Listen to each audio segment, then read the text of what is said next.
एक बिहारी विधायक जिसे 107 गोलियां मारी गई थी। 4 बार के विधायक जो थे गरीबों के हमदर्द, ताउम्र किराए के मकान में रहे। आज भी जब चर्चा होती है तो बड़े सम्मान और अदब से लिया जाता है जिनका नाम। इस वीडियो में चर्चा उसी राजनेता की। अब परिचय के लिए मेरा नाम उदित आर्यन है और इनसाइडर लाइव में आप सभी का स्वागत है। और आज बात पूर्णिया के किसी जमाने के सबसे लोकप्रिय नेता अजीत सरकार की। लगातार 4 बार विधायक चुने गए थे अजीत सरकार। वरिष्ठ पत्रकार उनका वर्णन करते हुए बताते हैं कि सीमांचल के राजनीतिक क्षितिज का एक जनप्रिय, अति लोकप्रिय, चमकता दमकता उदयमान सितारा और कट्टर वामपंथी विचारधारा के अनुयायी और सामंतवाद के धुर विरोधी शख्सियत थे अजीत सरकार। पूर्णिया के करीब करीब आम जन उन्हें अजीत दा ही कहते थे। इनका जन्म वर्ष 1947 में गणतंत्र भारत के बिहार राज्य के पूर्णिया शहर में हुआ था। इनके पिता पूर्णिया के चर्चित और लोकप्रिय होम्योपैथिक डॉक्टर थे। इनके पूर्वज पाकिस्तान से विभाजित वर्तमान बांग्लादेश से बतौर रेफ्यूजी पूर्णिया में आकर बसे थे। सादगी, सद्व्यवहार, ईमानदारी, जन और समाज सेवा, परोपकार इन्हें खानदानी विरासत में मिला था। बंगाली होने के कारण क्रांति, सतत संघर्ष, निडरता, निर्भीकता, स्पष्टवादिता इन्हें पारिवारिक विरासत में मिला था।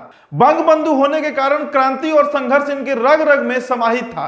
ये विचार और कर्म के सच्चे वामपंथी और सोच के ख्याल से सामंती प्रथा व व्यवस्था के धुर विरोधी थे।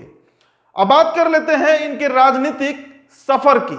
वामपंथी अजीत सरकार ने अपनी राजनीतिक सफर व करियर का श्री गणेश 1977 बिहार विधानसभा चुनाव में पूर्णिया विधानसभा सीट से बतौर निर्दलीय उम्मीदवार चुनाव मैदान में पूर्णिया की राजमिट्टी में अपनी दावेदारी पेश की थी। चुनावी नतीजा में 12,000 से अधिक मत पाकर ये तीसरे स्थान पर रहे थे। लेकिन हिम्मत और हौसला नहीं छोड़ा अजीत दा ने। उल्टा दोगुना उत्साह, उमंग और जोश खरोश के साथ जनता की सेवा और क्षेत्रीय समस्याओं के समाधान में प्राण प्रण से जुटे रहे, जो रंग भी लाया और उपलब्धियां एवं लोकप्रियता की कुंजी भी बना। 1980 के बिहार विधानसभा चुनाव में अजीत सरकार पूर्णिया विधानसभा सीट से वाम दल उम्मीदवार के रूप में चुनाव लड़े और जीत भी गए। और यह सिलसिला जो शुरू हुआ फिर वो कभी पीछे मुड़कर नहीं देखे। लगातार 4 बार विधायक चुने जाते रहे और कभी पराजय का मुंह नहीं देखा अजीत सरकार ने। अपराजय का सेहरा इनके सिर बंधता रहा। चुनावी रण में निष्कपट, निष्कंटक योद्धा बने रहे। इसी बीच 14 जून 1998 को गोली मारकर इनकी हत्या कर दी गई। कोई नेता की सादगी कैसी होती है इसका जीता जागता प्रमाण थे अजीत सरकार। अपने लिए एक अदद मकान भी नहीं बना पाए थे अजीत सरकार।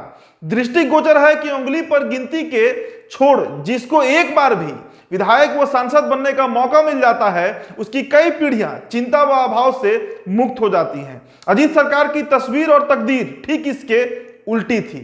4 बार विधायक चुने के बाद भी वे अपने और अपने परिवार के लिए एक अदद साधारण मकान तक नहीं बनवा सके। 650 रुपए माहवारी किराया के मकान में आसियाना बना रहा था उनका। बड़ी खासियत रही कि परिवार ने भी कभी इसके लिए कोई गिलवा शिकायत तक उनसे नहीं किया।